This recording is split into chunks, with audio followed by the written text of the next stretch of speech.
بسم اللہ الرحمن الرحیم۔ السلام علیکم دوستو۔ برطانیہ نے چائنا کے مسلمان اکثریتی صوبے سنکیانگ میں ایغور مسلمانوں کے خلاف کی جانے والی حالیہ انسانی حقوق کی خلاف ورزیوں کے تناظر میں چائنا پر زور دیا ہے کہ اقوام متحدہ کے معائنہ کاروں کو صوبے کے دورے کی اجازت دی جائے۔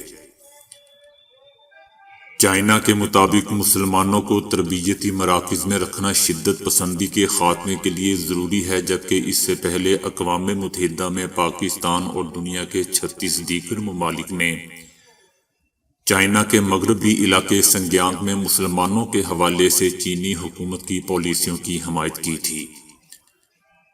جبکہ 22 ممالک نے چائنا کی جانب سے مسلمانوں پر مبینہ پابندیوں اور ان کی نظر بندی کی مخالفت کی تھی۔ دوستو، سنکیانگ ایغور نسل کا آبائی علاقہ ہے جہاں مسلمانوں کی اکثریت ہے، اور ان کا کہنا ہے کہ انہیں چینی حکومت کی جانب سے امتیازی سلوک کا سامنا کرنا پڑتا ہے۔ اقوام متحدہ نے کچھ عرصہ قبل کہا تھا کہ اس کے پاس اس حوالے سے ناقابل تلافی ثبوت موجود ہیں کہ سنکیانگ میں ایغور نسل کے 10 لاکھ سے زائد مسلمانوں کو ان کی مرضی اور کسی مقدمے کے بغیر حکومتی مراکز میں نظر بند کیا جا رہا ہے۔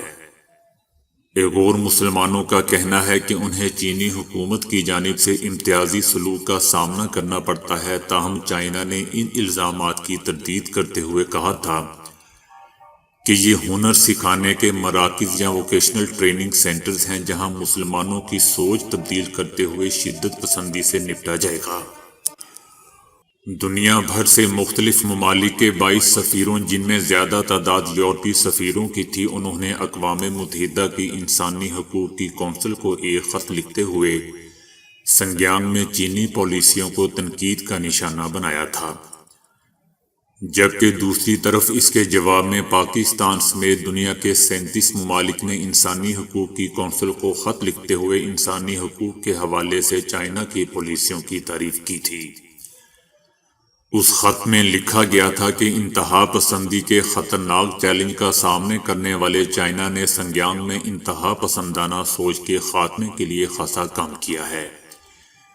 جس میں ووکیشنل تعلیم اور ٹریننگ سینٹرز کا قیام بھی شامل ہے۔ خط میں یہ بھی لکھا گیا کہ سنکیانگ میں امن و امان بحال ہو گیا ہے اور یہاں تمام گروہوں سے تعلق رکھنے والے افراد کو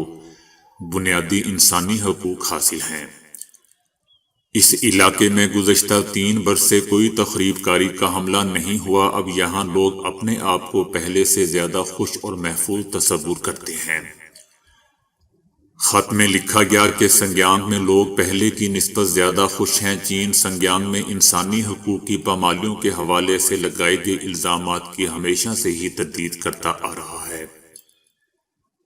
جبکہ دوسری طرف فرانس نے کہا تھا کہ وہ ایغور مسلمانوں کے ساتھ کیے جانے والے سلوک کے حوالے سے چائنا پر دباؤ ڈالتا رہے گا اور زور دیا کہ چینی صوبے سنکیانگ میں قائم حراستی مراکز کو بند کیا جائے۔ فرانس کی وزارت خارجہ کا کہنا تھا کہ ہم نے چائنا سے سنکیانگ میں حراستی مراکز بند کرنے اور وہاں اقوام متحدہ کے ہائی کمشنر برائے انسانی حقوق کے زیر نگرانی بین الاقوامی آزاد مبصرین کا مشن بھیجنے کا کہا ہے۔ فرانس نے اپنے یورپی اتحادیوں کے ساتھ مل کر اس بارے میں کئی مرتبہ اس ناقابل قبول صورتحال کی مذمت بھی کی ہے۔ ان کا کہنا تھا کہ فرانس چینی حکام کے ساتھ 2 طرفہ روابط اور اقوام متحدہ کے تحت اس معاملے کے حوالے سے سرگرم رہے گا۔ اقوام متحدہ کی ایک کمیٹی نے اگست 2018 میں کہا تھا کہ 10 لاکھ تک ایغور اور دیگر مسلمان گروپوں کو مغربی سنکیانگ میں قید کیا گیا ہے اور انہیں وہاں دوبارہ تعلیم دی جا رہی ہے۔